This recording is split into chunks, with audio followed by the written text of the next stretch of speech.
What up, YouTube? Blake Portals, back with you again on this very fucking cold night.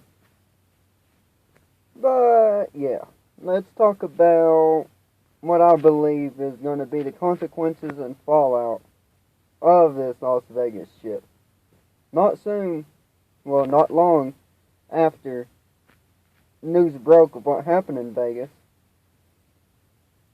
Hillary Clinton decided she was going to tweet, "Imagine if he had a silencer."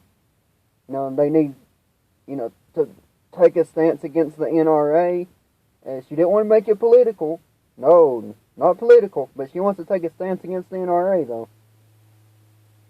Alright, well, we all know all the shit about Trump making his speech at the NRA, and he supports the NRA, and all this shit. Now watch. I'm going to say within, 2 weeks to a month, that Trump will give another talk at the NRA. And these little liberals and snowflakes and faggots and shit, they'll be all over Trump like, "Oh, you remember what happened in Vegas? Why the fuck are you still meeting with the NRA? Don't you see they're the problem?" There's going to be a national uprising on the news because of that. And they're going to push for gun control, and then there'll be rumors that they're going to take the guns. But they're not really going to come take the guns because they don't all want to die. But, they'll wait till the United Nations gets over here or a state of emergency somewhere, and that's when they'll try starting to do their gun confiscations, which, when that happens, that will be the bloodiest, most tragic thing to ever happen in America. There could be 50 million dead. Because our own troops will not come over here on their own land and try to take guns from citizens. That's just not going to happen. And people tell you that our troops are the ones that's going to be doing it. They don't know what they're talking about.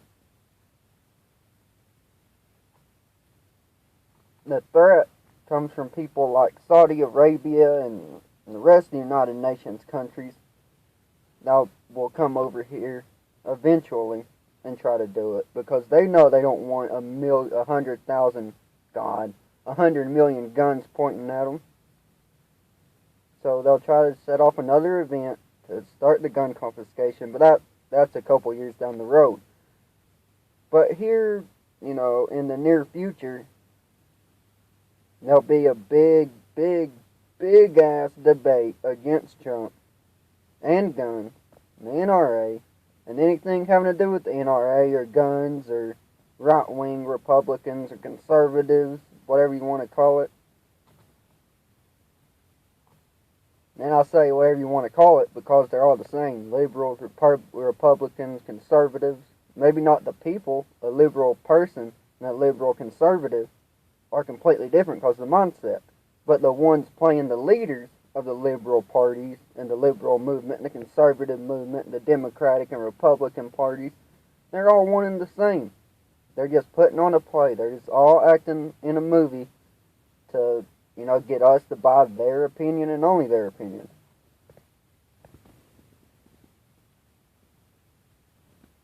What is that? Oh, that's my door. That's my door. Yeah, where was I at? Okay, well, of course, Democrats, Republicans are all the same. The Republicans will say, "Oh, leave our guns alone," but they want the guns gone too, because once the people start to realize that the Republicans are just as much to blame as the Democrats, they'll be coming after the Republicans too. I don't think it's a hard concept. If you've studied any bit of history at all, any of the fucking great fucking empires, you know how they fall.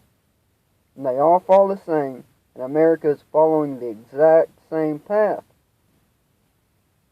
And I'm sorry if you don't believe that, or I'm sorry if you cannot see that. But y'all are the same motherfuckers that's gonna be saying and thinking, "Oh, this dude hates America, he hates our government, he's anti-America." No, that's not it at all. fucking love this country. I do what I do because of this country, for the people of this country. Now, our politicians and you stupid-ass liberals and snowflakes and hardcore conservatives, y'all are what's wrong with the country.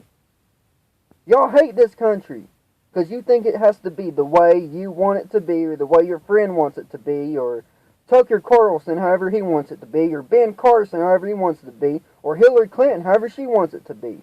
That's how you want it to be. With your own little beliefs, your own little system that benefits you.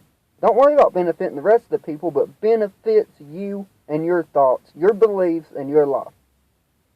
Everybody's like that. We're all selfish. You don't have love for country. You might say you have love for country, but if you really fucking love this country, you would look up the facts of the situation that we're living in. You would look up the facts of the situation we lived in the past. And it doesn't take hardly any research. There's government papers that tell you exactly what happened, but then they'll get on the media and say something completely different from what the official story is, and then people still believe it. Doesn't matter. Like 9/11, their paperwork, that still lies. They're never going to put that shit on, that shit on paper that was set up. But they will put shit on paper like Obamacare. You've seen the rates the first year compared to get the years after the first year, what happened. It completely fucked us after the first year. Just like Trump's tax reform. Yeah, it looks nice for the first year, but what about when we get into 2019, 20, 21, 22, 23, 24, and we have 12% of Americans paying 18% more in taxes, while the upper 1% of people making $750,000 plus a year get complete tax cuts. Plus, the tax reform in going into the second year gets rid of itemized deductions for businesses.